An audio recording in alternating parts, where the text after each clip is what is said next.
그래서 우리가 이런 상황 속에서 우리가 영적으로 준비하는 것은 당연한 것이지만 우리가 외형적으로도 우리의 삶을 준비해야 됩니다. 외형적으로도 우리가 항상 준비하는 자세를 가지고 뭔가 모든 것은 환란이라는 것은 그냥 뭐 천천히 단계적으로 오는 것이 아니라 급박하게 오는 것이기 때문에 우리가 그것을 준비할 수 있는 그런 항상 그 마음의 자세들이 되었어야 될 줄 믿습니다. 오늘 말씀도 이제 창세기의 말씀을 주로 볼 텐데 창세기 말씀이라고 하는 것은 여러분들한테도 말씀을 드렸지만 우리 모든 하나님의 인류 역사의 운영 계획을 하나님께서 창세기의 말씀을 통해서 선포하는 거예요. 그러니까 하나님의 인류 역사의 모든 계획이 그 안에 다 들어가 있다는 거죠. 그래서 거기에는 하나님의 선한 계획이 있고 영적인 선한 계획이 있고 또 사단의 악한 계획이 그 안에 모두가 실려 있다는 거죠. 그래서 창세기의 내용을 우리가 제대로 분석을 하고 이해하고 깨닫게 되면은 세계를 운영하시는 하나님의 운영하시는 그 방법이 운영 계획들을 우리가 거기서 지혜를 얻을 수 있다는 거죠. 성경 전체는 창세기에서 나와 있는 모든 계획에 의해서 움직여지고 진행되고 있다라는 것을 여러분들이 알아야 됩니다. 우리 인류의 조상들이 우리가 지금 살아가고 있는 이 모든 지금 현재인들의 인류의 조상이 셈, 함, 야벳이죠. 이 세 사람으로부터 인류가 번성을 해서 오늘날까지 이르렀는데 이 셈, 함, 야벳이 실질적인 하나님 성경에다가 실질적인 셈, 함, 야벳이라고 하는 족속들로 세상이 3세의 형제에 의해서 이제 그 번성이 됐지만 실질적으로 하나님이 말씀하신 성경에서 말씀하시는 영적인 셈, 함, 야벳을 우리는 항상 생각을 해야 돼요. 그래서 우리는 영적인 셈족이냐 아니면 실질적인 셈족이냐 이런 것을 생각할 때 하나님은 영적인 셈족을 말씀하시는 것이고 영적인 함족, 영적인 야벳 족속을 얘기하는 것입니다. 만약에 우리가 실질적인 함족을 얘기한다면 함족은 영원한 노예로 셈과 야벳의 노예로 살 수밖에 없고 영원한 그 한마디로 말하면 저주 가운데 살 수밖에 없는 그러한 족속이죠. 이미 하나님으로부터 저주를 받은 그 족속이기 때문에 그렇게 살 수밖에 없는 족속입니다. 그렇다면 이집트도 함족이에요. 이집트가 함족인데 이집트라는 나라에도 거기서 예수 그리스도를 믿는 사람들이 꽤 있어요. 그렇기 때문에 그 사람들을 전부 다 우리가 저주받은 백성이라고 볼 수가 없죠. 흑인들 속에서도 흑인들이 주로 구스라고 하는 에티오피아를 비롯해서 구스 족속들이 있죠. 흑인들 속에도 예수를 믿는 사람들이 많이 있죠. 또 선교사들을 통해서 우리가 그 전 선교함으로 인해서 예수 믿는 사람들이 상당히 많이 늘어났습니다. 뭐 케냐도 그렇고 가나도 그렇고 하여튼 많은 아프리카 지역에서도 예수 믿는 사람들이 상당히 많이 증가하고 있는데 그런 사람들이 육적으로 본다면 전부 다 함족이기 때문에 저주를 받을 수밖에 없는 족속이라고 우리가 그렇게 볼 수가 있는데 절대로 그렇지 않다는 거죠. 하나님은 셈족이든 야벳 족속이든 함족이든 영적으로 예수 그리스도에게 속한 자들은 누구든지 하나님께서 구원을 받고 생명을 주실 것을 약속하고 있는 것이 성경이죠. 그래서 우리는 절대로 그것이 실제적이고 육체적인 것으로 봐서는 안 된다는 거죠. 우리가 세상을 바라볼 때도 대한민국 사람들을 바라볼 때도 똑같이 교회를 바라볼 때도 교회 안에도 육적인 신앙생활을 하는 사람이 있고 영적인 신앙생활을 하는 사람이 있고 다르죠. 그래서 우리가 하나님은 절대로 육적인 신앙생활을 하는 사람을 내 백성이라고 얘기를 안 해요. 영적인 신앙생활하고 영적인 것에 관심을 갖고 하나님과 함께 되어서 교제하는 그런 사람들을 내 백성이라고 하고 그들에게 생명과 구원을 허락하시는 것이지 그냥 교회나 왔다 갔다 하면서 그런 사람들을 그 외형적인 신앙인들을 갖다가 하나님의 백성이라고 삼지는 않습니다. 그래서 셈과 야벳과 함족이라고 하는 이것 속에서 우리는 그것을 영적으로 항상 바라보는 우리 대한민국 사람들은 셈족 속에 속하거든요. 외형적으로 셈족 속에 속하는데 그렇다면 이 셈족은 전부 다 복받아야 될 족속이라고 생각할 수가 있는데 우리 대한민국 안에도 기독교를 믿는 사람들이 지금 전체적으로 국민 숫자로 본다면 뭐 한 4분의 1, 5분의 1 그 정도밖에 안 되죠. 한 뭐 1,000만 명을 잡은 1,200만 명을 친다고 해도 요새는 그렇게도 안 되지만 예전에는 1,200만 명이라 뭐 그랬잖아. 5천 우리가 5,500만 명이라고 친다면 뭐 한 4분의 1, 5분의 1 그 정도밖에 안 되죠. 그러니까 우리 안에도 그런 숫자밖에 1,000만 명이라고 치더라도 그 숫자밖에 안 되는데 그 안에서도 외형적 신앙인들이 절반 이상을 차지하고 있죠. 절반 최소한도. 내가 볼 때 3분의 2 이상은 외형적 신앙인들이에요. 겨우 3분의 1 정도는 영적인 것에 관심을 갖고 있는 신앙인들이라 이렇게 우리가 볼 수가 있는 거죠. 그래서 항상 영적인 신앙인들, 영적인 교회 이것이 지금 우리에게 상당히 중요한 시대고 그런 신앙인들을 하나님께서는 찾으시고 부르신다는 것을 우리는 깨달아야 됩니다. 그래서 우리가 특별히 이 창세기 속에서 우리가 이제 기억해야 될 부분이 누구냐면 구스의 아들 중에서 나오는 니므롯이야. 니므롯. 창세기 10장에 나오죠. 니므롯.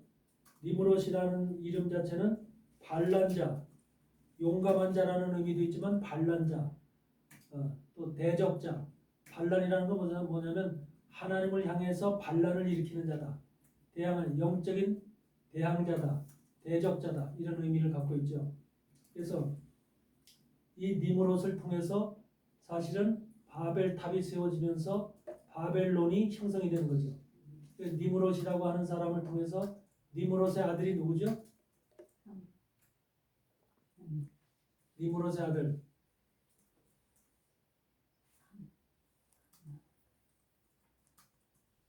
니므롯은 구스의 아들이죠. 함의 첫째 아들인 구스.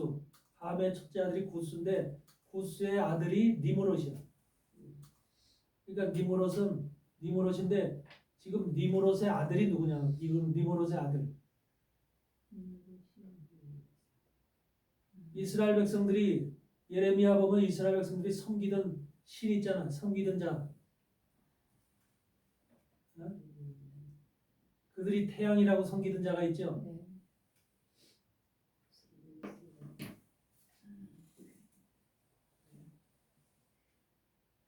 여신은 세미라미스고, 여신은 세미라미스. 그걸 달신이라고 그러죠. 그럼 달신 대신에 달신 말고 태양신은 누구야? 니므롯의 아들.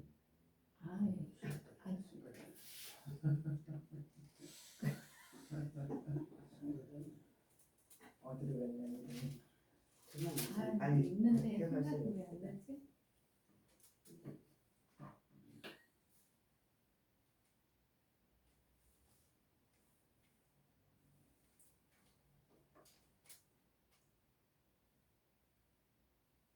담무스잖아, 담무스. 맞아. 니므롯의 아들이 담무스잖아. 그래서 원래 니므롯의 아들이 담무스인데 아버지가 죽고 나서 그 담무스가 그 자기 엄마 세미라미스와 결혼을 하잖아. 혼인을 하지. 그렇게 돼서 바로 그 집안이 한마디로 개떡 같은 집안이 되잖아. 근데 그 개떡 같은 집안에서 바로 그 신들 그들이 자신이 신이 됐어. 신이 하나는 태양신, 하나는 달신. 그래서 지금 아랍 쪽 그런 거의 다 달신을 믿는단 말이야. 달신을. 국기에 보면은 전부 다 달이 있죠. 이런 것이 지금 반달, 그것도 초승달.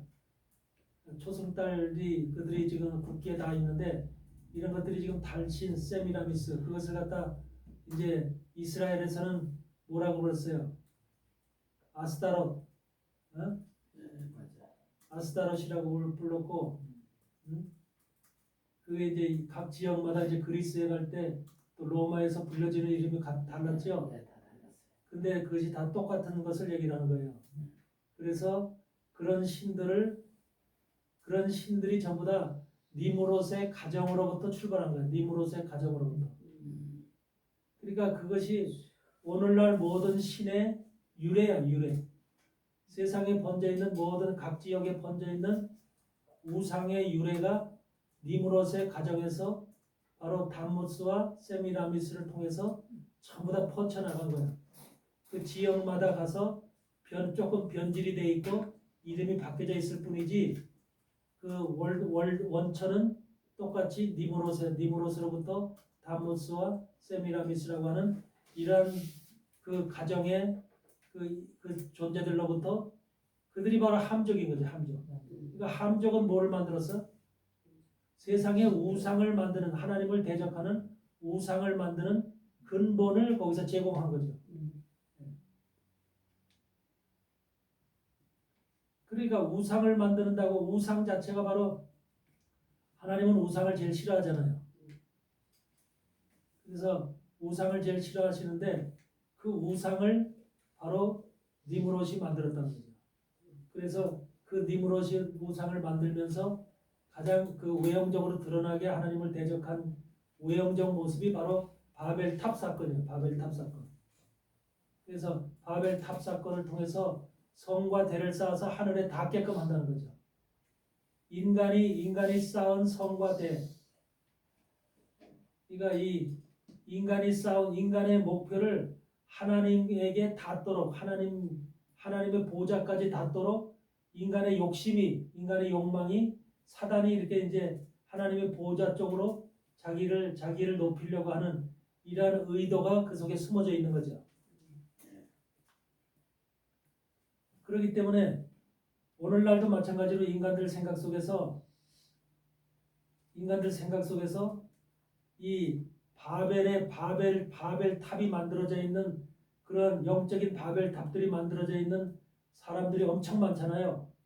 그들 속에서는 항상 뭔가 자기 자신을 높이 올리고 세우려고 하는 그런 목적과 의식 가운데 살아가고 또 뭔가 하여튼 세상에서 낮고 약하고 힘없고 가난한 자들을 짓밟고 올라가려고 하는 그 강력한 힘, 니무롯의 그 힘, 그 용감한 힘, 거대한 힘, 그것이 솔직한 얘기로 누구를 세우는 힘이 아니라 자기를 세우는 힘이고 남을 약한 자들을 파괴하는 그런 힘이 바로 사단들로부터 오늘날 세상 속에서도 수많은 사람들이 그 삶을 살고 있는 거죠. 세상의 지배가 니무롯과 같은 그런 속성을 가진 자들, 이런 속성을 가진 자들이 결국은 세상을 지배하는 자들, 군주로서 황제로서 임금으로서 존재하는 것이고 그 밑에 있는 사람들은 그들을 바로 섬기는 것이고 이렇게 이 세상에 만들어지는 시스템과 규칙이 그렇게 세워져 있다는 거죠. 창세 이후로 하나님이 만든 세상이 아담과 하와의 범죄 이후로 타락된 이후로 세상은 사단이 만들어 놓은 시스템 안에서 그런 사고와 의식 가운데서 모든 인생들이 살아가게 되는 이런 것으로 모든 것이 만들어져 있다고 하는. 근데 오늘날 마지막까지도 주의 재림이 가까운 마지막 이 종말의 현실까지도 그러한 동일한 현상들이 세계 속에 나타나고 있다. 사실은요, 미국도 이란의 그런 것을 지금 뭐 핵을 없애려니 뭐 하는 이런 것을 목적으로 하지만 사실은 미국이라는 나라의 트럼프도 사실은 보면은 군주나 마찬가지잖아요. 세계 속에 엄청난 힘을 갖다가 강하게 그들에게 억압하고 압박함으로 인해서 그들을 지배하려고 하는 지배력이 있는 것이거든요. 그거는 우리가 부인할 수가 없어요. 그런 심령을 가지고 있는 것인데, 근데 그 겉에 평화는 뭐냐면, 그때 겉에 내세우는 슬로건은 뭐냐면 평화라는 거예요. 평화. 그리고 경제, 세상의 경제를 도와주고 이롭게 한다는, 외형적으로 볼 때는 참 좋은 소리예요. 근데 실질적으로 내용을 보면은 지배하고 다스리고 통제하는 것이 목적인 거예요. 원래가 로마 시대도 그렇고 모든 세상의 황제 국가에서는 전부 다 그런 시스템 안에서 우리가 살아온 거예요. 그 나라의 군주라고 하는 것은 바로 우리나라도 지금 군주로 있는 사람이 누군지 알잖아. 그 사람도 마찬가지야. 그런 생각 가운데서 세상을 지도하고 다스리는 거야. 이런 것들이 오늘날 현실의 모습인 것처럼 항상 인간 속에서는 악이라는 것이 상대방 약한 자들을 죽이고 자기가 올라서려고 하는 강력한 이런 의식을 가지고 있는 것이 사악한 사단이 넣어준 인생의 사고라는 거죠. 그러니까 하나님이 우리 하나님의 사람들에게는 모든 것을 내려놓아라 버려라 계속 그러잖아요. 성경에서. 그러니까 내려놓고 버리라는 것은 세상에서 약자가 되라는 것이고, 세상적으로 얘기한다면 약자가 되고 없는 자가 되고 가난한 자가 되고 힘없는 자가 되고 이렇게 하나님이 그렇게 되라는 거잖아요. 근데 우리가 세상적인 이치로 세상적인 그 기준에서 봤을 때는 말이 안 되는 소리예요. 그러니까 세상 사람들이 받아들이질 못하는 거예요. 근데 하나님 말씀 안에 있는 사람들은 말씀이 정말로 내 안에서 역사하고 그 말씀을 하나님의 의도를 깨달으신 분들은 아, 내가 비워야지, 내가 없어져야지, 내가 죽어야지. 하나님이 그때서부터 전지전능하신 하나님께서 내 속에 들어와서 나와 함께 일하시고 싸우시고 내 삶을 일으켜 주시는구나. 살아가는 삶이 내 힘으로 사는 것이 아니고 내 능력으로 사는 것이 아니고 내 돈으로 살아가는 것이 아니고 권력으로 살아가는 것이 아니로구나. 이런 것을 깨닫는 거죠. 세상 사람들은 그런 것이 있어야만 사는 것으로 생각을 하는데 하나님의 사람들은 성경이 우리에게 가르치는 것은 그런 것을 버리라는 거죠. 버림으로 인해서 내가 네 속에 들어가서 너와 함께 살아주고 나는 네 안에 네가 내 안에 해서 함께 살면서 하나님의 뜻을 우리 나를 통해서 이루시겠다고 하는 도구로 사용하시면서 이루시겠다는 그러한 하나님의 의도가 성경의 말씀을 통해서 우리에게 지금 전달되어지고 있는 것이죠. 근데 인간의 의식 속에는 우리가 태어나서부터 너가 강해야 산다. 너가 누구든 공부를 잘해야 열심히 해야 산다. 네가 뭔가 똑똑해야 산다. 힘 있어야 산다라고 배워왔고 가르침을 받아왔기 때문에 그거를 버리기가 너무너무 힘든 거예요. 이미 우리 골수까지 그런 것이 다 박혀 있기 때문에 그런 것을 버릴 수가 없어. 그렇기 때문에 성경 말씀을 읽어도 매일 자기 자신의 의와 자기 자신의 중심, 자기의 그 고집 이런 것들을 버리지 못하고 계속 그걸 갖다가 소유하면서 하나님 말씀을 머리로만 그냥 듣고 잊어버리고 듣고 잊어버리고 하는 이러한 상태에 머무르는 거죠. 그 말씀이 우리 심령 속에서 들어와서 나를 깨달아줘서 내게 변화를 일으켜야 되는데 개혁을 일으켜야 되는데 그래서 내 속에 있는 모든 욕망의 세력들이 전부 다 떠나가고 나라는 자신이 전부 다 사라지고 그 속에 온전히 하나님이 내 영이 하나님의 영이 말씀이 우리 안에 들어와서 나를 움직일 수 있도록 나를 지도할 수 있도록 통제할 수 있도록 하나님의 말씀이 그렇게 해줘야 되는데 그게 안 된다는 거죠. 그렇기 때문에 하나님의 말씀이 바로 그래서 우리에게는 나도 이렇게 이제 많은 사람들을 이렇게 오랫동안 이렇게 가르쳐 보지만 그 사람 속에 있는 의, 그 사람 속에 있는 고집, 그 사람 속에 있는 자존감 이런 것들을 빼내는 게 이건 진짜로 이거는 세상 어떤 것보다도 힘들구나라는 것을 나도 알고 있거든요. 그런데 신앙에서 하나님 말씀은 그런 것만 버리고 그런 것만 없어지면 그 사람은 이긴 거예요. 승리한 거예요. 근데 그걸 없애지 못합니다. 우리 인간 속에는 뼛속까지 깊숙하게 그런 것이 꽉 차 있어. 그렇게 꽉 차 있어. 그래서 그걸 버리기가 쉽지 않아. 그런데 우리가 말씀만이 우리를 변화시킬 수 있고 개혁시킬 수 있고 우리를 완전하게 새 사람으로 만들 수 있기 때문에 이 말씀이 없으면 우리는 절대로 변화할 수가 없어요. 말씀이 들어와도 힘든데 말씀이 들어와도 힘들어요. 말씀이 들어오고 그래서 조금씩 우리가 그것이 사라지는 거예요. 조금씩 없어지는 것이지 한꺼번에 완창 없어지진 않아요. 여러분 자신들도 지금까지 신앙생활하면서 내 속에 있는 나의 고집이나 나의 자존감이 얼마나 강력하게 나를 붙잡고 있는가 이런 것들 여러분도 알 겁니다. 그래서 하나님은 내가 없을 때 일하시는 분이고 내가 사라졌을 때 역사하시는 분이거든요. 그래서 가나안 땅을 정복하라는 거예요. 가나안 땅을 정복하라는 이유가 내 나라고 하는 육체의 가나안 땅이 속에 자리 잡고 있는 세력들, 그 세력들을 없애지 않으면, 그것이 사라지지 않으면 내 속에 하나님의 영이 온전하게 임하지도 못하고 나를 통해서 하나님이 역사할 수도 없다는 거죠. 여러분, 다윗이 골리앗을 물리칠 때에 다윗은 뭐 했어요? 다윗은 그 전에는 양치기를 했어요. 양치기. 그렇죠? 그래서 다른 형제들은 다 집에서 있어도 막내인 다윗은 가서 양들을 몰면서 양치기를 해서 하나님이 그를 정말로 양치기라고 하는 정말로 그 형제들 속에서도 가장 그 한마디로 그 못난 자들이 하는 그런 일을 시켰다는 거죠. 그러므로 인해서 양들이 여러분들은 뭐 나나 여러분들이 양치기 해본 적이 없지만 양이라고 하는 것이 여러분들 어때요? 속성이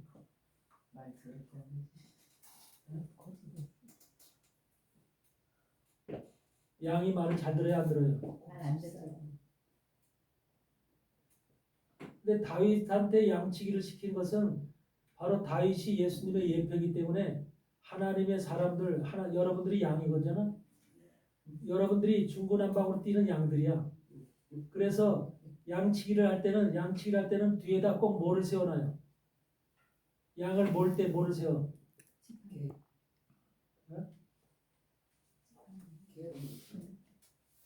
염소를 세우든지 개를 세우든지 해서 맞아, 맞아. 뒤에서 몰아가면은 양들이 그 뒤에서 모는 걸 몰기 때문에 막 앞으로 가. 그러니까 뭔가 모리가 있어야 돼. 모리가. 양을 한 방향으로 움직이게끔 하기 위해서는 모리가 있어야 된다고. 그러니까 그런 것들이 바로 염소나 개를 사용하듯이 우리에게도 바로 우리가 똑바른 길로 갈 수 없고 우리 자신의 의와 우리 자신의 고집과 이런 것을 통해서 제멋대로 제 길로 가기 때문에, 그렇기 때문에 우리에게 한마디로 모리가 있어야 되는 거예요. 모리가. 한 길로 가게끔 하는 모리가 있어야 돼. 그게 바로 모리가 누구야? 양치기가.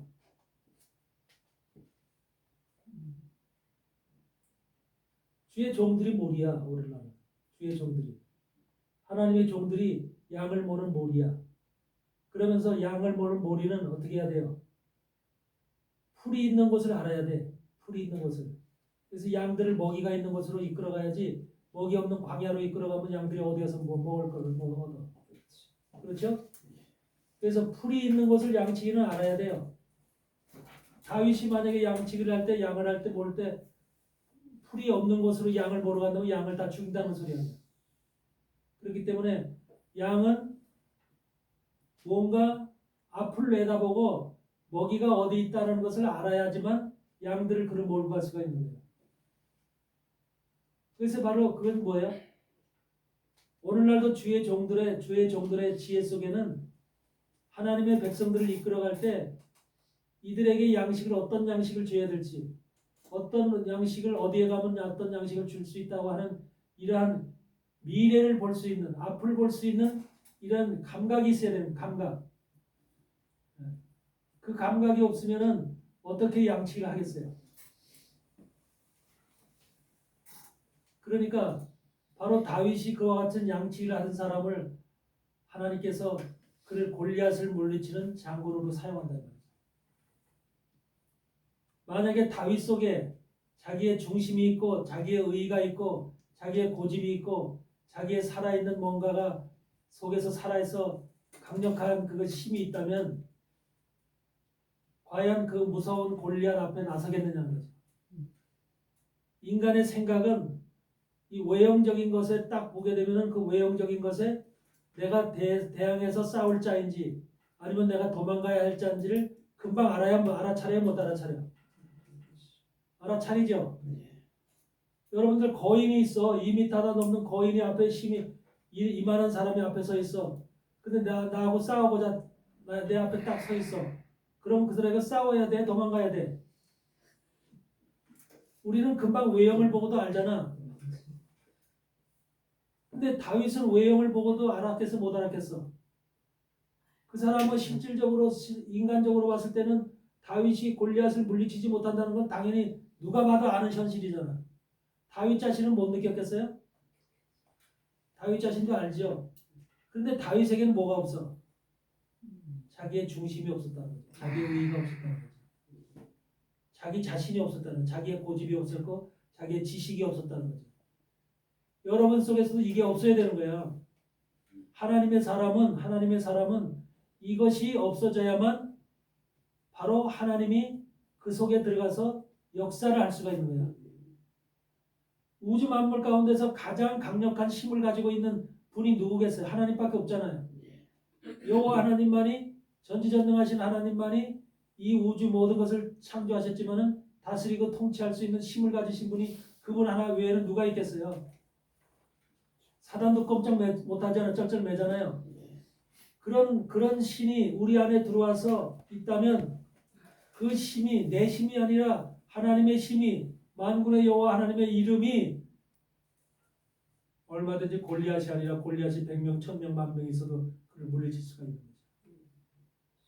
이게 다윗 속에 바로 아무것도 없었기 때문에 다윗 속에 가지고 있는 것이 아무것도 없었기 때문에 다윗이 이길 수 있는 거죠. 근데 다윗 속에 만약에 내가 있었다면 다윗이라고 하는 자존감이 살아있었다면 절대로 하나님이 만군의 여호와 하나님의 능력이 힘으로 나타나지 않는다는 거죠. 이게 바로 성경에서 우리가 하나님의 사람으로 이 땅에서 살아갈 때 승리하느냐 패배하느냐의 핵심이에요. 13명의 정탐꾼들이 민수기 13장에서 12명의 정탐꾼들이 나가잖아. 지금 가나안 땅 해쪽 속의 땅을 지금 망보러 나가죠. 나가서 전부 다 그들의 안악자손들을 보잖아요. 거대한 안악자손들 보고 거기에 서 있는 포도나무를 조그만 포도송이가 아니라 어깨에다 메고 올 정도로 그 거대한 포도송이가 나는 그 지역에 그 지역 사람들을 보고 또 그 지역의 성을 보고서 얼마나 놀랐겠어요. 기가 막혔겠어. 실질적으로 10명의 사람들은 그걸 다 그대로 보고 하잖아요. 바로 그들 자신이 실질적이고 현실적인 것을 눈으로 보기 때문에 그 사람들이 사실은 육적으로 봤을 때는 아무 잘못이 없는 거예요. 사실적이니까. 그런데 여호수아와 갈렙은 어때요? 눈으로 본 현실을 보질 않잖아요. 믿질 않잖아요. 뭐를 믿어요? 그 사람 여호수아 갈렙 속에는 자신들의 의의가 없기 때문에 자신들의 자신이 없고 자신의 지식이 없고 자신의 감정이 없고 자신의 중심이 없기 때문에 그 속에 하나님만 들어와 있기 때문에 그 속에 있는 하나님이 보이는 거예요. 하나님이 보이니까 그 하나님이 결국은 저들은 하나님 앞에 메뚜기 같이 보이는 거죠. 오히려. 그러니까 하나님이 볼 때는 암만 안악자손이나 안악자손 100배가 되는 안악자손이나 아무것도 아니잖아요. 파리 같은 존재들이죠. 그렇기 때문에 바로 여호수아와 갈렙과 같은 존재들은 그 자신 속에 아무것도 없었다는 거죠. 이게 중요한 거예요, 이게. 그러니까 우리 삶 속에서도 하나님이 역사하려면 그리고 강력하게 하나님의 힘이 우리에게 나타나려면 바로 뭘 해야 되냐면 그렇게 내 자신이 사라져야 됩니다. 없어야 됩니다. 내가 이번에 미국 가면서도 나는 그 생각을 못하고 그 교회가 그렇게 돼서 나한테 1년에 18억을 준다는 그런 말씀을 들었지만은 그 생각을 나는 전혀 생각을 못했잖아. 그 교회에 그냥 맡긴다니까 나는 그것만 보고 갔는데 거기에 대한 기대는 하나도 없었어. 근데 비행기 타고 가면서 무슨 생각을 했는지 아세요?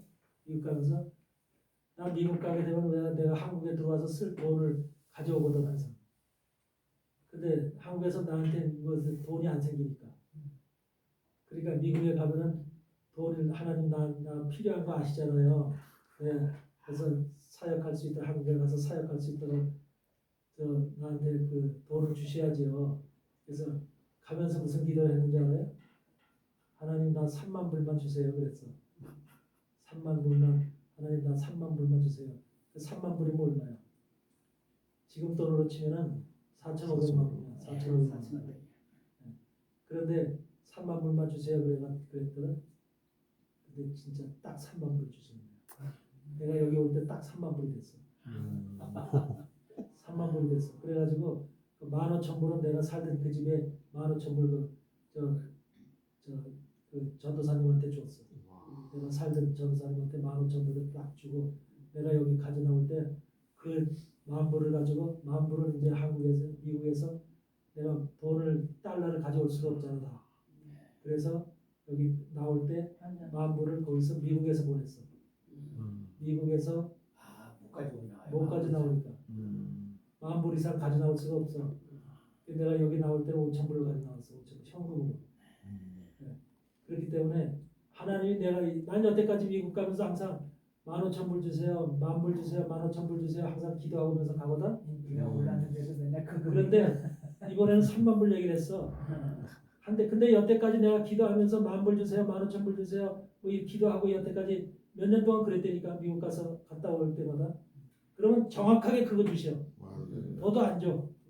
그 기도하는 그거 그대로 주셔. 기가 막히게 주신다니까.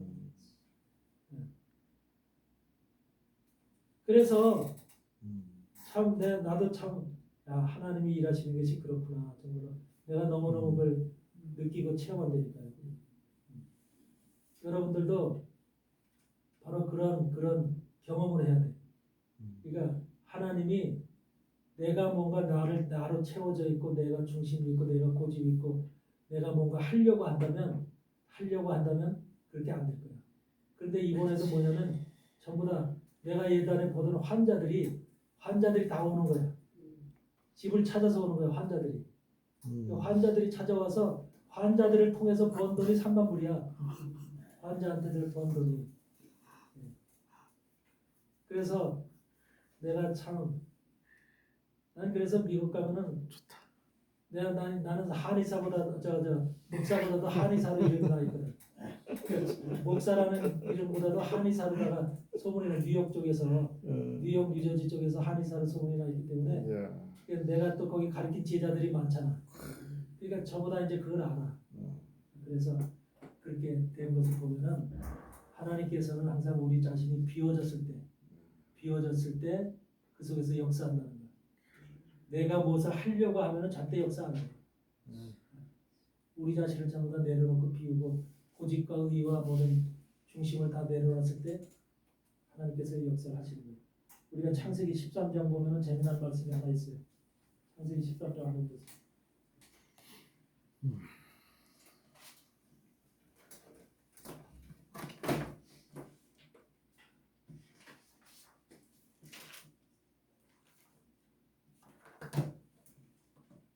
13장 16절을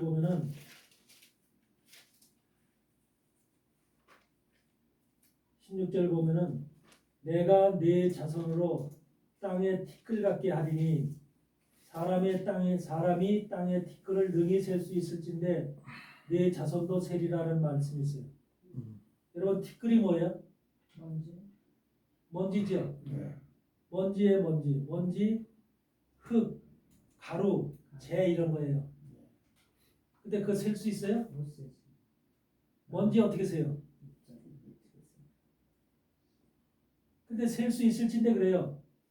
땅에 티끌 같게 하리니 사람이 땅에 티끌을 능히 셀 수 있을진데 내 자손도 세리라 그래요. 이 말이 무슨 의미예요?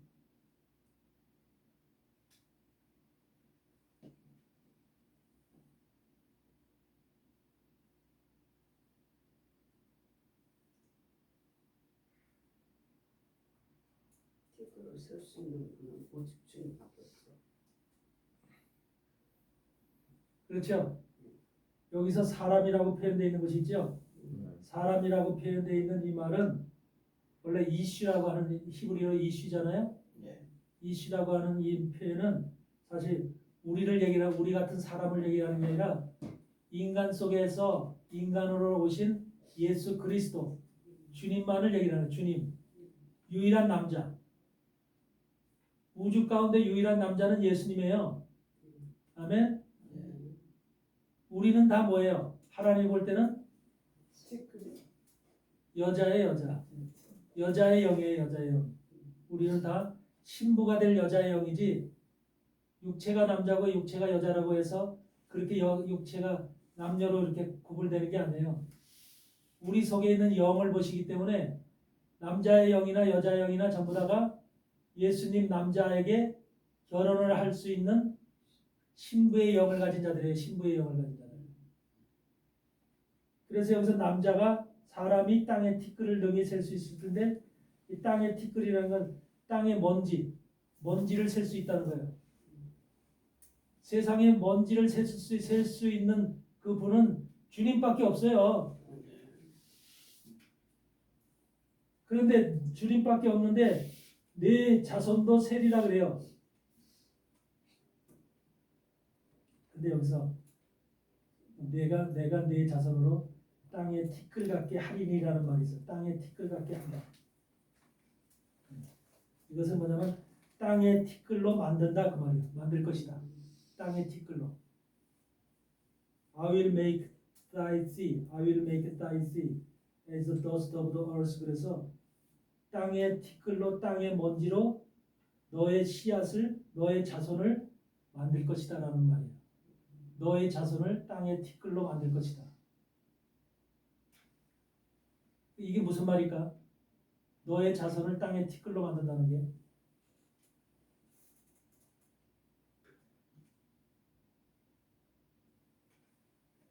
여러분 이 세상에 살아가는 인생들이 사람으로 태어나서 여러분도 마찬가지지만 내가 땅의 티끌이다라고 생각하고 사는 사람 있어요? 네? 내가 먼지다, 티끌이다 그런 생각을 하고 사는 사람 있어요? 없지요? 만약에 여러분에게 뭐 먼지 같은 게 그러면서 먼지 같은 거 그러면 여러분 기분이 어떻겠어요? 네? 열불 나겠죠? 그러니까 우리 자신은 이 땅에 살면서 전부 다 땅의 티끌 같은 존재로 그런 감각으로 사는 게 아니라 전부 다 자기 자신의 사단이 넣어준 의로 인해서 강력한 니무롯과 같은 강력한 힘을 가지고 사단에 주어진 힘을 가지고 나는 잘난 인간으로 잘난 사람으로 또 능력 있는 사람으로 보기 좋은 사람으로 이렇게 뭔가 힘 있고 능력 있고 파워를 가지고 있는 지식을 가지고 있는 이런 인생들이라고 생각을 하지 티끌이라고 생각하고 사는 인생은 하나도 없다는 거죠.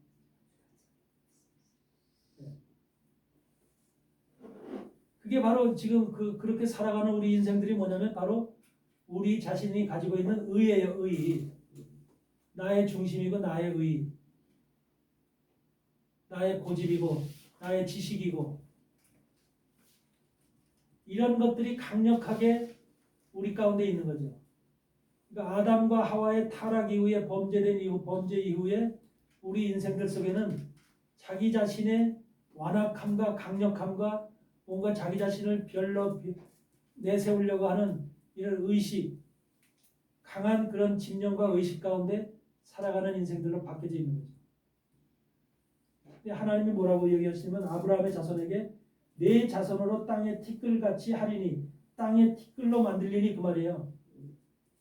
내 자손을 땅에 티끌로 만들려니 그래요. 그러니까 아브라함의 자손은 뭐가 돼야 된다는 소리예요? 땅에 티끌이 돼야 된다는 소리예요. 땅에 티끌이. 아브라함의 자손은 그러니까 땅에 티끌이 되지 않은 사람은 아브라함의 자손이 될 수가 없다는 소리예요. 그러니까 티끌이라고 하는 것은 결과적으로 아무것도 아니라는 소리잖아요. 먼지밖에 안 되는 존재라는 것을 자기 자신이 인정하고 인식해야 되죠. 깨달아야 되죠. 나라는 존재가 어떤 존재인지를 분명하게 자기를 볼 줄 알아야 되는 거죠. 근데 자기 자신을 티끌로 인정하는 사람이 과연 이 땅에 이 세상에 몇이나 있느냐 그 말이죠. 근데 아브라함의 자손을 티끌로 만든대요. 티끌 같게 하리니 티끌로 만드니 그 말이에요. 사람의 땅에 티끌을 능히 셀 수 있는데 예수님께서 사람이 땅에 티끌을 능히 셀 수 있을 때다 이 말 자체가 예수님이 땅에 티끌을 능히 셀 수 있다는 거예요. 그렇게 되어진 사람을 땅에 티끌이 되어진 사람을 예수님은 안다는 거예요. 아셨어요? 내 자손도 세리라. 그러니까 그렇게 되어진 사람의 자손도 아브라함의 자손도 셀 수 있다는 거예요. 땅에 티끌로 되어진 사람, 자기 자신이 없어진 사람 그 말이에요. 자기 자신이 사라지고 없어진 사람, 모든 것이 깨어지고 부서지고 완전히 텅 비어진 그런 사람, 그런 사람이 바로 티끌인데 그런 사람을 셀 수 있을 것이라는 거예요. 셀 수 있다는 것은 뭐예요? 내 자손도 셀 수 있으리라. 세리라. 숫자가 많다는 거예요, 적다는 거예요.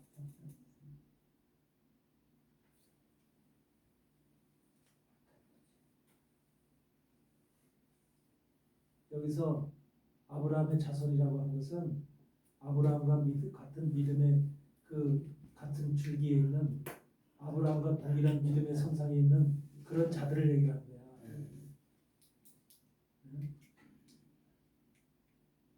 그러니까 결국은 아브라함과 같은 아브라함, 다윗과 예수 그리스도의 선상에 놓여 있는 믿음을 가진 자들이 누구겠어요? 신부들이잖아요. 하나님의 아들들이죠. 그 하나님의 아들들의 숫자를 능히 셀 수 있는 거죠.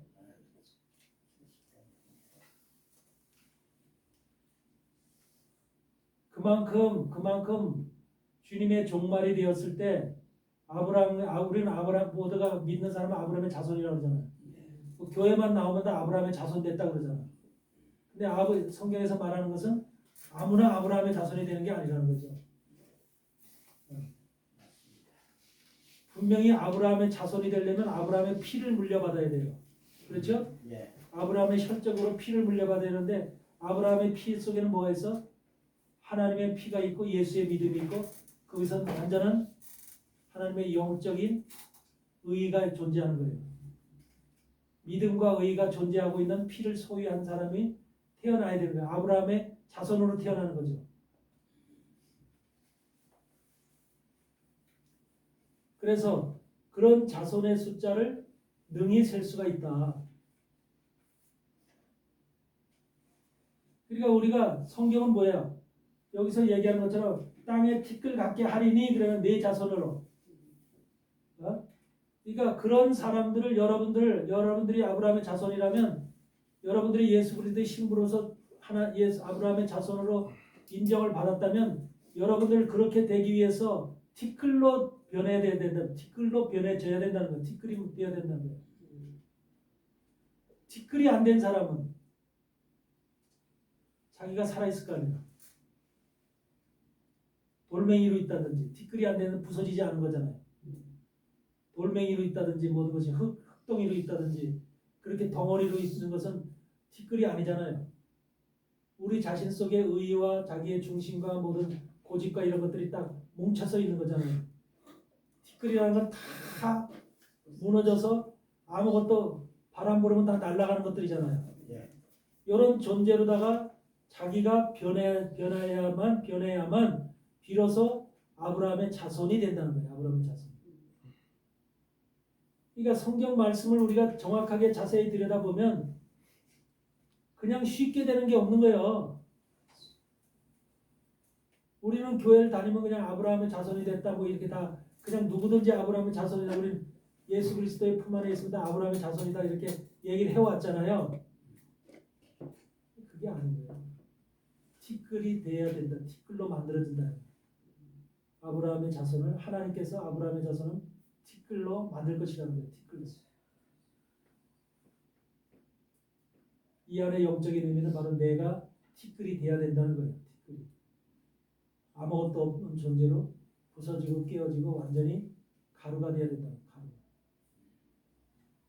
이것이 바로 아브라함의 자손이 되는 비결이고 성경이 우리에게 요구하시는 것이고 그래서 388명의 그 길리우고 연습한 자 집에서 길리우고 연습한 자 아브라함 속에서 그 사람 속에서 그것이 바로 로크라고 그랬지. 로크 시브리얼 로크 지구에서 길리우고 훈련된 자 무장된 자 이것을 갖다 로크라 했을 때 그 로크라고 하는 말이 뭐야? 텅 빈 자 그 말이죠. 빈 자, 공허한 자, 비고 공허한 자, 그게 바로 가루가 된 자예요. 여기서 얘기하는 것은 육체의 가루를 얘기하는 게 아니라 우리 심령의 가루를 얘기하는 거죠. 심령이 가루가 되고 심령이 완전히 공허하게 되고 빈 것이 되고, 아벨도 바로 공허하고 빈 자잖아요. 그렇기 때문에 예수 그리스도를 만날 수 있었던 거잖아요. 예수의 피를, 양의 피를 드릴 수 있는 거죠, 제물로. 그러니까 창세기서부터 얘기하는 말씀하시는 모든 것들이 하나님께서 우리에게 요구하시는 것은 네가 너를 말씀을 통해서 철저히 비워라, 없애라, 티끌이 되라, 공허하게 되라. 그것이 하나님께서 우리가 하나님의 사람이 되고 신부가 되어지고 하나님의 거룩한 자로 변화되어지는 우리의 모습이라는 거죠. 근데 하나님은 아브라함의 자손이 그렇게 되도록 만든다는 거예요. 만든다.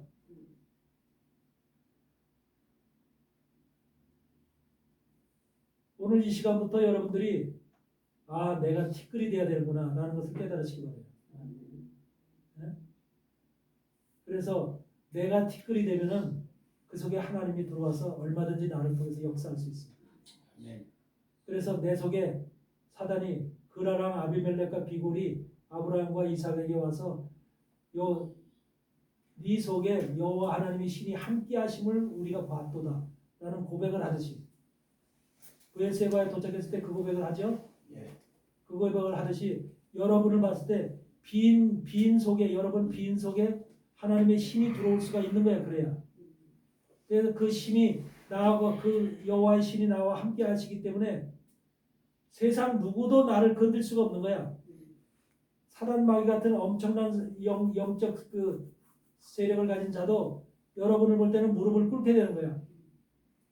사단 마귀도 무릎을 꿇는데 누가 여러분을 갖다가 공격을 하겠어? 해롭게 하겠어? 여러분이 하는 일마다, 손대는 일마다, 생각하는 것마다 다 이루게 되는 거예요. 그러니까 하나님의 사람으로 사는 비결이, 축복받는 비결이 다른 게 아니야. 내 속에서 하나님이 함께 하심으로 역사를 하느냐, 아니면 내가 하느냐, 이 두 가지 중에 하나예요. 내가 할 때는 바로 하나님이 우리 신명기 28장에서 뭐라고 그래요? 내가 네 앞에 생명과 사망과 복과 저주를 놨다. 네 앞에는 생명과 사망과 복과 저주가 우리 앞에 놓여 있는 거예요. 그 누구 인생이나 다 똑같아요. 어떤 인생이 앞에서든 저 인간으로 태어난 모든 인생들 앞에는 생명과 사망과 복과 저주가 놓여 있는 거예요. 근데 어떤 것을 붙잡을 것이냐? 생명과 축복을 붙잡으려면, 생명과 축복, 복을 붙잡으려면 내 자신이 없어져야 됩니다. 그리고 그 안에 예수 그리스도가 우리 하나님의 영이 함께 하심으로 인해서 나를 인도하고 지배하고 통제하는, 나를 정복해야 되는 거죠. 정복하고 그 하나님의 영이 내 속에 들어와서 빈 곳에 들어와서 내 육체적인 소욕과 욕망을 다스리고 정복하는 이러한 상태가 됐을 때 그 사람은 완전히 100% 거룩한 자로 변하는 거예요. 그렇게 되었을 때 하나님은 너는 거룩한 자다 이렇게 부를 수가 있는 거예요. 예수 그리스도를 믿었다고 그냥 신앙만 가지고 있다고 거룩한 자가 되는 게 아니라 우리 안에 예수님이 들어오시면 그게 거룩한 자로 바뀌는 거예요. 우리 안에 예수님이 들어오시려면, 예수 그리스도의 영이 들어오시려면, 예수님은 부정하고 더럽고 추악한 내 생각이 있는 곳에는 안 들어오신다니까. 함께 할 수가 없어요. 그렇기 때문에 예수님의 영이 우리 안에 들어오시려면 내가 사라지고 비고 공허하고 내가 완전히 내가 끝이 나야만, 가루가 돼야만, 티끌이 돼야만, 그때 비로소 주님이 우리 안에 완전히 거하시는 거예요.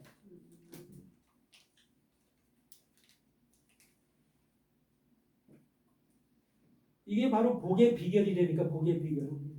근데 대부분의 사람들이 교회를 다니면서도 자기 힘으로 문제가 생기는 무슨 일을 할 때도 보면은 자기 노력으로 열심으로, 그래서 아침서부터 일찍 나가서 새벽 인간으로 해서 일찍 일어나서 뭐하고 운동하고 나가서 또 일하고 뭐하고 밤늦게 들어오고 열심히 살면은 뭐가 되는 줄 알고, 근데 그렇게 열심히 산 결과로 얻어지는 건 뭐야?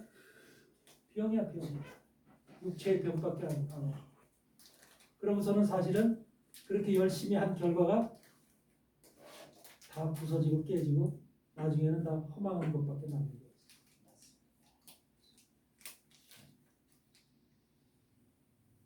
그래서 인간 속에 자기 열심으로 살아가는 사람들. 근데 인간은 태어나서부터 사단 마귀의 세력들이 우리 안에 점령하면서 너 열심히 해야 살아. 열심히 노력해야 살아. 그래야 성공해. 그래야 남들보다 너가 빛날 수 있어. 이렇게 계속해서 우리를 갖다 세뇌시키고 우리를 계속해서 그렇게 교육시켜 왔잖아요. 세상 교육서부터 우리가 부모로부터 가정으로부터 계속 그런 교육을 받고 살아왔기 때문에 그것을 벗어날 수가 없어. 벗어나면 죽는 것 같아. 열심히 하는 것을 떠나면 세상의 평가도 그렇고 저 사람 게을러서 저거 게으르니까 저렇게 사는 거야. 그렇게 그런 식으로 평가를 받기 때문에 하나님 안에서는 게으른 게 아니야. 게을르다고 하는 것과의 의미가 달라. 여러분 게을르다고 하는 것을 어디다 비유해야 되는지 아세요? 게으른 인생 그것은 뭐라고? 육체적인 게으름? 육체적인 게으름이 게으름이 아니라니까. 게으르다고 하는 것을 평가를 하려면 하나님을 찾아갈 마음이 없고 하나님을 찾아갈 생각조차 없는 게 게으른 거예요. 게으른 인생. 세상에 살아가는데 자기 힘으로 살고 자기 능력으로 살고 있는 사람들은 외형적으로는 열심히 살아가는 것 같지만 사실 하나님이 볼 때는 엄청 게으른 사람이에요. 그래서 영적인 게으름을 우리가 알아야 돼요. 근데 세상은 영적인 게으름을 보는 게 아니라 외형적인 육적인 게으름을 보는 거야.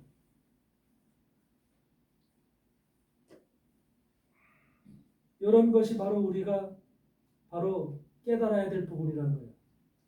세상이 전부 다 살아가는 사람들이 사망과 저주를 붙잡고 저주의 줄을 붙잡고 살아.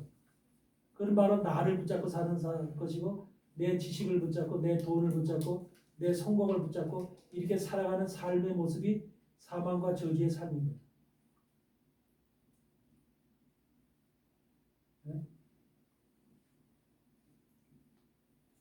여러분들이 주님이 오실 날이 얼마 남지 않았는데 이 남은 시간 성공된 삶을 살기 위해서는 그리고 여러분의 가정이나 여러분의 모든 건강이나 모든 것들이 정말 하나님 안에서 온전하게 지킴을 받고 영혼 육이 건강해서 주님을 만날 수 있는 그런 정말로 그런 영광 가운데 거하기 위해서는 여러분 자신들을 지금부터라도 빨리빨리 티끌이 되도록 버리는 연습을 하시기 바랍니다. 아멘. 생각을 티끌로 바꾸세요. 비워야 돼. 이것만이 사는 길이야. 하나님이 그 안에 들어오게 되면 어떤 것도 다 치료가 되고요. 어떤 것도 다 이루어지는 거예요. 해결이 안 되는 게 하나도 없는 거예요. 그래서 여러분들이 그런 삶을 체험을 해야지 그냥 말씀만 열심히 본다고 되는 일이 아니야. 말씀이 우리에게 가르치는 것은 너를 비워라, 너를 없애라, 너를 티끌로 만들어라. 이렇게 자꾸 우리에게 얘기하시는 건데 그 말씀의 의미와 뜻을 깨닫지 못하니까 매일 그냥 읽고 그러고 마는 거예요. 절대로 신앙이라는 것은 그냥 신앙은 따로 있고 나가 따로 있고 그런 게 아니라 말씀이 내 속에 들어오면 말씀이 살아 운동력이 있다는 거예요. 살아서 운동력이 있어요. 살아 운동력이 있어서 혼과 영과 관절과 골수를 쪼개기까지 한다는 거죠. 우리의 생각과 마음을 드러낸다는 거죠. 네? 말씀이 살아서 이 말씀이 살아서 운동력 있는 말씀이 내 안에 들어와서 딱 자리를 잡으면 나를 전부 다 뒤집어 엎는다니까요. 근데 그 뒤집어 엎는 결과가 뭐냐면 나를 티끌로 만드는 거예요. 나를 완전히 제로로 만드는 거예요. 제로로.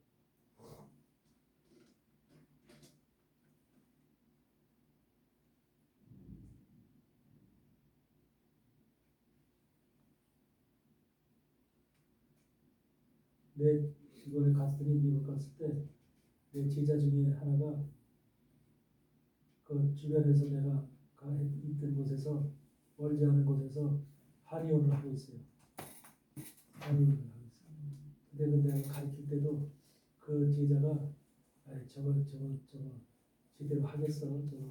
저 뭐라 그랬냐면 내가 교수로서 가르쳤으니까 가르칠 때도 그 사람을 볼 때 아니 저거 제대로 하겠어. 저 인간 저거 제대로 하겠어. 난 항상 그 인간을 부정적으로 봤어. 그리고 열심히 하지도 않아. 부정적으로 보고 모든 것이 시원찮다고 시원찮게 생각했거든. 근데 이제 내가 이제 목사가 돼서 나와서 목회를 하면서 전혀 몰랐잖아. 이번에 가서 들으니까 집을 3채나 샀대. 돈을 많이 벌어가지고 집을 3채나 샀대. 그러면서 사람들이 거기 가서 뭐 약도 줘먹고 치료도 받고 그랬대. 거기 가서 나한테 얘기를 하는 거야. 나한테 오는 환자들이. 그래서 얘기하면서 아니 거기 가서 치료도 받고 약도 먹고 했는데 아유 안 되더라고요 치료가. 그래서 나한테 이제 고백을 하는 거야. 그러니까 이제 나는 그 사람이 누군지를 뻔히 알고 있잖아. 그런데 집을 3채나 샀대. 여러분 미국에서 집이 비싸요. 최소한도 100만 불은 돼요. 암만 싼 집도 300만 불 이상은 집을 사놓고 있다는 소리잖아요. 그렇게 돈을 많이 벌었다는 소리지. 그러면서 나한테도 그래. 아이고 여기서 한의원 하시지 왜 가서 한국 가서 이렇게 고생하시냐고 하고 그래. 나의 길은 다르니까 하나님이 인도하시는 길을 바라니까 세상의 길과는 다른 길입니다. 그렇게 얘기를 했지만 하여튼 그런 사람들이 이번에 환자 숫자를 딱 세보니까 한 30명 왔더라고. 나를 쫓아서 온 사람들이 30명 왔어. 그 100만 불이면은 한국 강남 쪽보다는 싸네요. 왜냐면 한 2, 30억 하거든요. 그나마. 우리나라 이 집들은 너무 이거 과한 거야. 이거는 한마디로 말해서 부풀은 그런 거지. 그게 진짜는 어떤 아파트 한 채가 그래요. 한 채. 미국 집들은 실속이 있잖아. 한 세대. 그래서 실속이 있고 땅이 있어요. 집안이 최소한도 방이 4개는 있잖아. 네. 화장실 3개 반은 있잖아. 집안이 1층이지. 1층은 차고지. 1층은 차고 2층은 거실이고 3층은 집이고 이렇게 집이 이렇게 싹 돼 있잖아. 그 한 집이 그렇게 돼 있는 거야. 거의 단독이에요. 아파트는 없어요. 땅덩어리가 크니까 뭐 단독. 아파트 사는 사람들은 아파트가 별도로 있죠. 그렇지만 이제 개인집을 사는 사람들은 개인집은 보통 이제 그 정도 되거든. 최소한도 100만 불, 150만 불, 뭐 200만 불, 뭐 1000만 불짜리도 있고 뭐 매일 다 있잖아.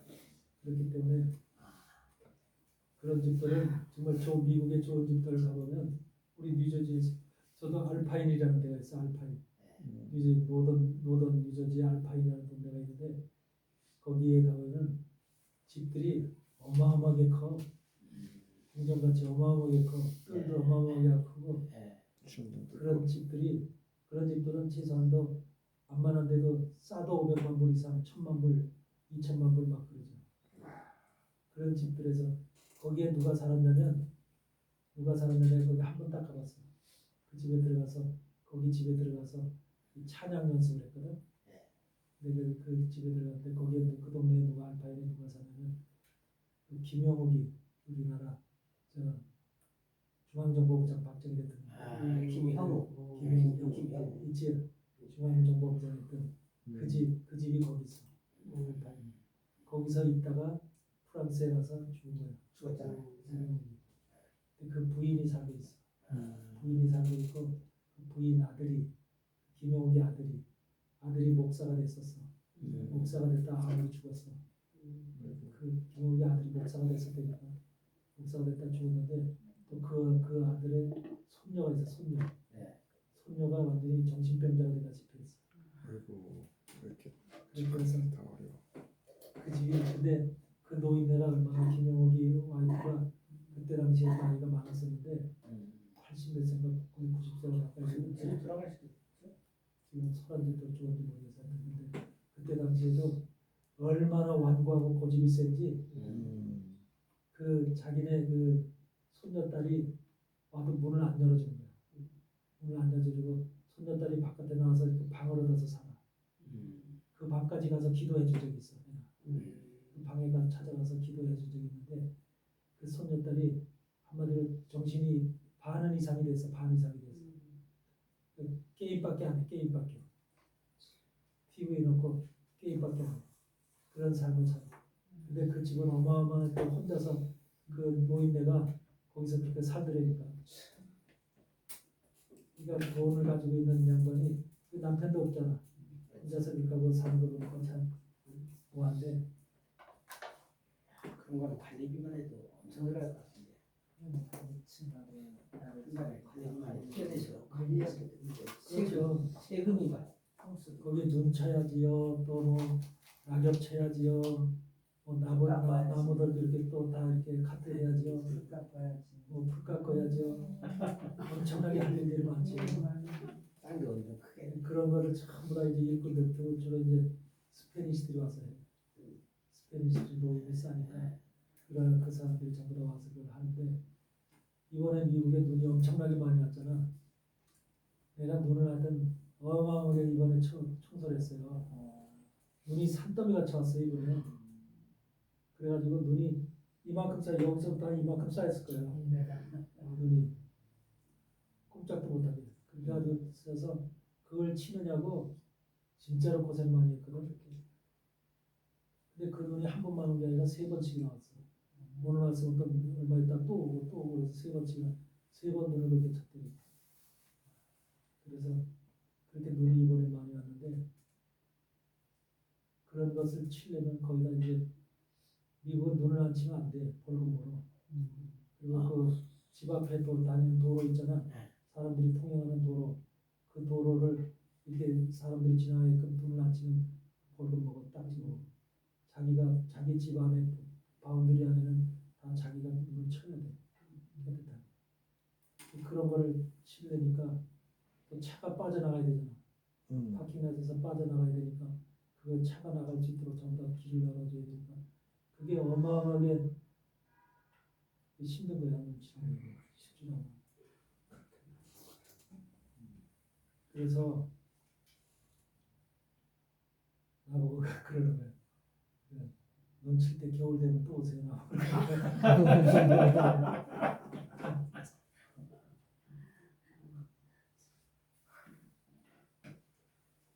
그 손으로 갖고 이렇게 해야 되잖아요. 그죠? 눈치는 걸 갖고. 그 삽으로 그러니까. 눈 치우는 삽 있잖아. 그거를 다 치우고 또 기계가 있어가지고 눈을 갖다가 확 날리는 것도 있고 그러면서 큰 도로 가는 차가 다니고. 날리는 것도 어느 정도가 나는지. 이번에 내가 살던 그 집에 카이스트 교수가 수학 교수가 와서 같이 살았어. 카이스트 교수가 1월 30일 날 비행기 타고 한국으로 돌아왔는데 그 카이스트 교수가 나하고 같이 눈을 쳤어 둘이. 그 집에 눈을 다 쳤어. 그 양반도 참 아주 순종적인 사람이야. 사람이 착하긴 해. 착하긴 한데 예수를 몰라. 예수를 모르고 예수를 알려고 하질 않아.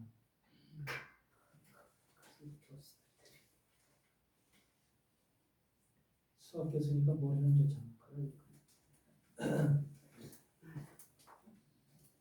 그래서 하여튼 우리가 제대로 하나님의 사람이 되려면 영적인 사람이 되려면 아브라함의 자손이 되려면 반드시 내가 티끌로 변해야 된다. 이것이 깨달아져야 돼. 그러면 복이 와. 그리고 모든 일이 순조롭게 이루어져. 세상 살도. 이 비결이야 비결. 내 자신이 의의를 가지고 내 자신의 고집을 가지고 혈기를 가지고 내 자신이 지식을 가지고 이렇게 무언가 하려고 하면은 안 되는 거야. 계속해서 그 속에는 하나님의 신이 함께하지 않아. 사단이 역사하지. 사단은 계속해서 너 힘으로 해봐 할 수 있어 자꾸 우리의 마음을 부추긴다니까. 그러니까 여러분들도 앞으로 삶이 남은 여러분들의 그 주님 만날 때까지 절대적으로 여러분의 생각이나 여러분의 의의를 내세우지 마세요. 비어있는 내게 하나님 여호와 하나님이 들어와 계시면 그 하나님이 다 하셔. 모든 것을 다 이루시고 모든 것을 철저하게 전부 다 지키시고 보호하시고 다 관리를 하셔요. 이것이 신앙에서 뭐 많은 것을 안다는 거 아는 것보다도 이 자체가 중요한 거야.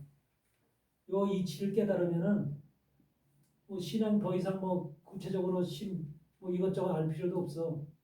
성경이 계속해서 가리키는 것은 결과적으로 그걸 가리키는 거야. 너가 MT가 돼야 된다. 비워져야 된다. 라고 하는 걸 가리키는 거야. 근데 이것이 안 되기 때문에 이것이 너무나 사단이 그동안 오랫동안 우리의 육체를 쥐고 우리의 생각과 마음을 조정하고 관리하고 통제하며 살았기 때문에 이것이 힘든 거야 인생들이. 그래서 그렇기 때문에 그게 우리의 인생이 교회를 백날 다니면서도 풀리질 않는 거야. 모든 것이 한마디로 말하면 세상 사단한테 이끌려가는 삶을 사다 보니까 사단은 우리를 망하게 하고 멸망시키고 사망시키는 것이 그 사단의 본질이잖아요. 병들게 하고 죽게 하고 안 되게 하고 파괴하고 이런 것이 사단의 목적이잖아요. 결과적으로 내가 뭔가 해서 잘 될 것 같이 나를 이끌어가 처음에는. 그래서 모든 것이 잘 될 것 같다는 생각을 갖게 해. 그러면서 그 방법으로 계속해서 이끌어가다 나중에서 그걸 팍 박살을 내버리는 거예요. 이런 것이 바로 사단의 의도이기 때문에 우리는 그 의도를 완전히 알고 깨닫는다면 절대로 내가 나서서 되는 게 아니에요. 16절 말씀에 티끌을 등에 셀 수 있을 텐데 내 자손도 세리라. 그럼 센다는 얘기가 여기서 뭐 이루리라, 뭐 엄청나게 많게 하리라, 뭐 이런 뜻인가요? 여기서 세리라고 하는 이 말은 세리라고 하는 그 말이 한마디로 숫자를 넘버를 셀 수 있다는 거예요. 넘버를. 네. 그래서 이 말의 뜻은 정확하게 얘기하면 세리라고 하는 이 말이 바로 마나라고 하는 말, 히브리어는 마나라는 말이거든. 예. 마나라고 하는 말이 뭐냐면 그 구체적인 의미는 뭐냐면 번호를 매긴다, 배정한다, 임명한다 그런 뜻이야.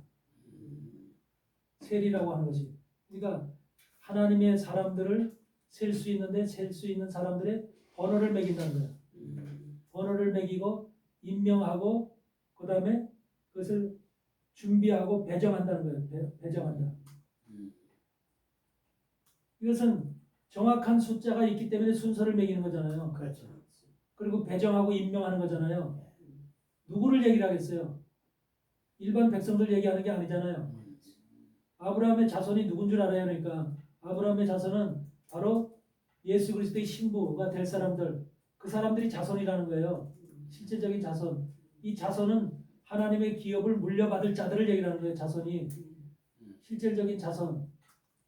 하나님의 자손이 결국은 아브라함의 자손인 거야. 믿음의 자손.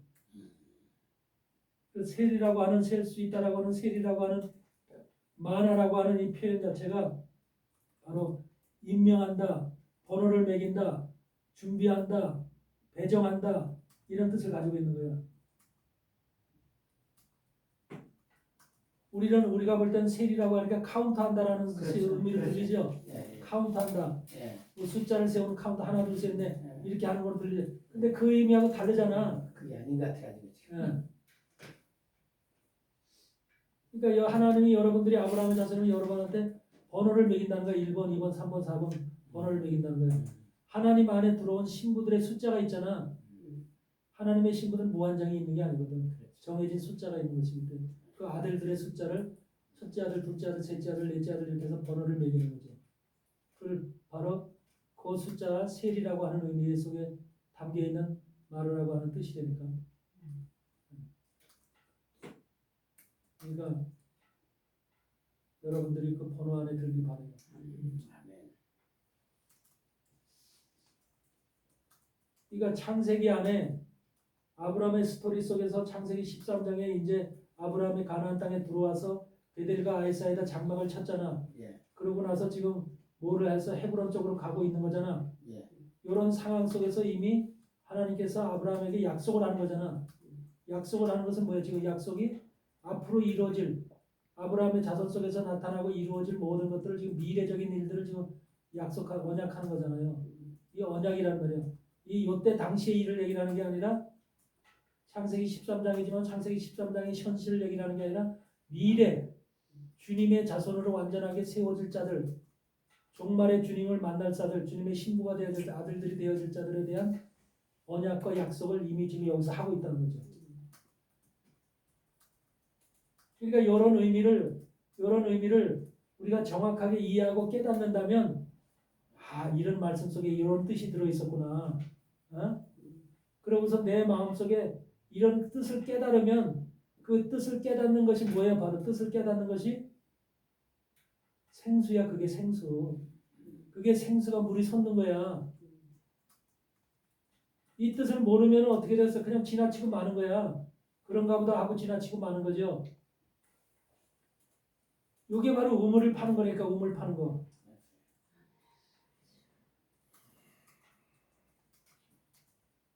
그러니까 오늘 여러분들이 이 말씀 속에서 이 말씀만 들어도 벌써 이런 말씀 속에서 이미 무엇인가 지금 성경이 말하고 있는 말씀하고자 하는 의도 그리고 내가 어떻게 대하면 된다고 하는 모든 것이 지금 다 나타났잖아.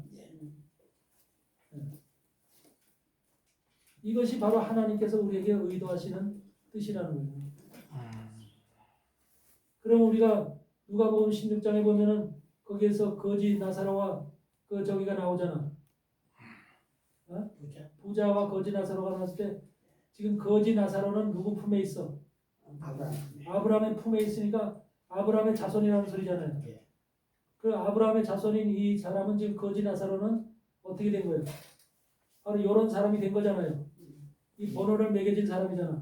이 숫자 안에 들어간 사람이죠. 그러니까 거지 나사로는 어떻게 부자와 거지 나사로의 비유 속에서 거지 나사로는 왜 아브라함의 품 속에서 아브라함과 함께 있을까? 아브라함의 자손이 됐을까? 라는 것도 한번 우리가 생각을 해봐야 되죠. 뭐의 부자고 뭐의 거지인 거예요. 거기서.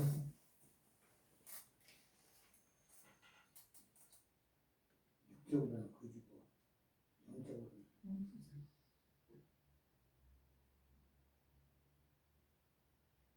거지라고 하는 것이 바로 뭐야? 없다는 거잖아. 가난하다는 거야. 비었다는 거잖아. 그러니까 그게 티끌이라는 소리야. 자기 자신이 없어졌다. 거지라는 표현을 썼지만 세상에서는 그런 자들을 거지라고 얘기하지만 하나님 안에서는 티끌이 되어진 자를 얘기하는 거예요. 물질은 비었지만 그 물질을 얘기하는 게 아니라 물질로서 얘기하는 게 아니라 속의 심령이 다 비었다. 거지가 됐다는 거야. 영적인 말씀이 그런 거야. 그러니까 이 말씀대로 티끌처럼 이 말씀대로 이루어진 자야. 그러니까 부자 속에 들어가서 부자 속에 어울리질 않는 거야. 이 사람들이 누구냐면 사실은 부자도 종이고 거지도 종이야. 아멘? 근데 거지는 바로 티끌이 되었어. 그런데 요새 부자 종들이 엄청 많잖아. 거지가 되지 않은 자기 자신의 의와 자기 중심과 자기의 뭔가 이런 자기가 가지고 있는 돈과 물질과 지식과 이 교만으로 가득 차 있는 자들, 이게 부자인 거야. 근데 이런 자들과 어울리는 자들이 지금 뭐로 나와요? 개. 그들과 어울리는 자들이 그 집에 개로 등장하는 거죠. 그러면서 그 개들이 와서 거지의 어디를 빨아? 헌데. 거지의 상처. 거길 갖다가 지금 개들이 핥고 있는 거잖아. 그러니까 그들이 바로 붙어 있는 자들이 그 부자 속에 붙어 있는 자들이 개도 그러니까 그 집에 부자에게 속해 있는 개이기 때문에 그 개도 어떻게 된 거야? 개도 부잣집 개잖아. 부잣집 개니까 동일하게 잘 먹을 거 아니야. 부자의 상에서 떨어지는 거 가지고 잘 먹을 거 아니에요. 근데 사실 그 개들은 부자라는 교회라고 부자라는 종 밑에 있는 뭐예요? 개는 이단자들 가리키는 거죠. 예. 이단자들. 개는 바로 이단을 가리키는 거죠. 성경에서.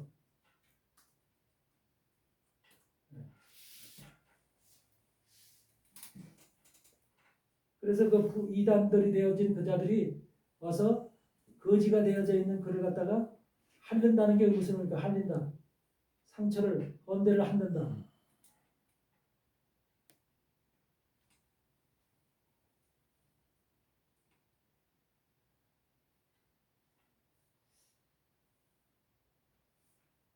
개들이 와서 halli는다는 것이 결과적으로 뭐야? 없는 거지 나사로의 헌대를 halli는다는 것은 결과적으로 나사로를 치료할 목적으로 위로할 목적으로 걔가 지금 하는 거잖아요. 예.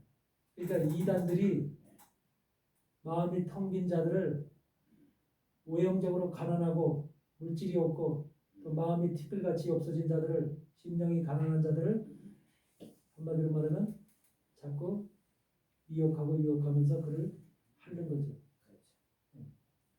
그 상태가 오늘날 마지막 시대에 그대로 이루어진다는 거예요. 바로 고1의 대표적으로 행하는 자들이 신천지인 거예요. 신천지. 그들이 교회들 다니면서 교회들 목사들 장로들 권사들 다 핥아서 끌어들이잖아. 뭘로 핥아? 돈으로. 물질로. 근데 그 사람은 또 30만 원 준대요. 더 이렇게. 그러니까 어떤 사람들은 돈 때문에 거기 가서 참석도 한번 그냥 마음과는 달리 그 외형하고 한번 갔다가 오려고 하는 사람들도 있어요. 그 사람들 자체가 벌써 한심한 거예요. 영적으로.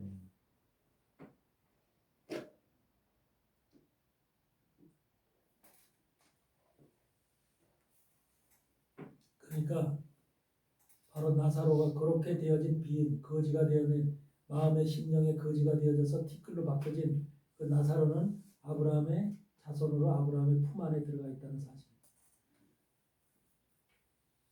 그 사실을 여러분들이 기억하시고 여러분들도 반드시 이 마음에 여러분 물질을 없애서 거지로 살라는 게 아니잖아. 마음이 텅 비어야 된다. 그것을 의존하지 말라는 거잖아. 의존하지 말고 기대지 말라는 거잖아.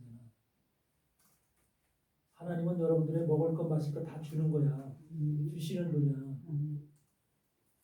근데 우리가 거기에 의존하고 그걸 갖다 쥐어 움켜쥐고 그것을 쫓아가기 때문에 우리가 변하지 아니하고 바뀌지 못하는 거야. 그래서 그것을 어떤 상황 속에서라도 그런 것을 세상에 있는 물질이나 이런 것을 의존하지 않는 마음이 심령이 우리 가운데 만들어져야 되는 거죠.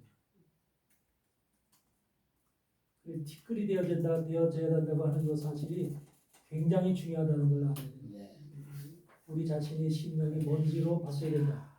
먼지와 같은 존재가 되어야 된다.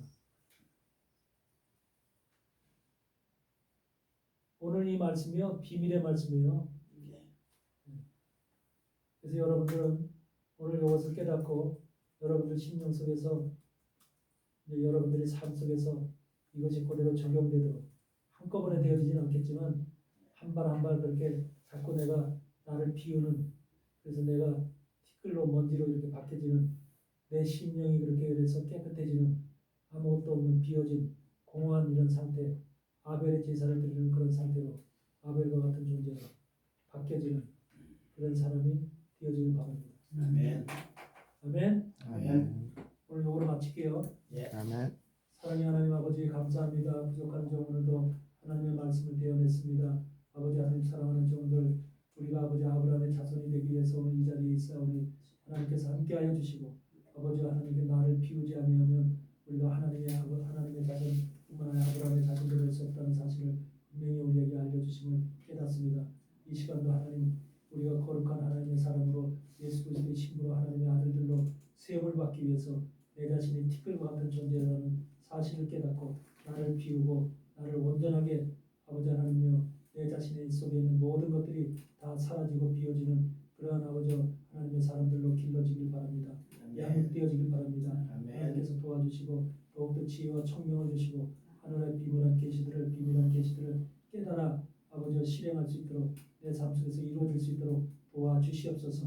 오늘도 함께 하심을 감사드리며 예수님 이름으로 기도드리옵나이다. 아멘. 하늘에 계신 우리 아버지 우리가 이름을 받으시며 나라의 마옵시며 뜻이 하늘에서 이루어진 같이 땅에서 이루어지자 오늘날 우리에게 일하시옵시고 우리가 우리에게 진 죄를 사하는 같이 우리 죄를 사하여 주시고 우리 시험에 들게 마옵시고 다만 에게서 받으소서 이게 나라가 긍정하여 함께 영원히 있사옵나이다. 아멘. 아멘. 수고하셨습니다. 감사합니다.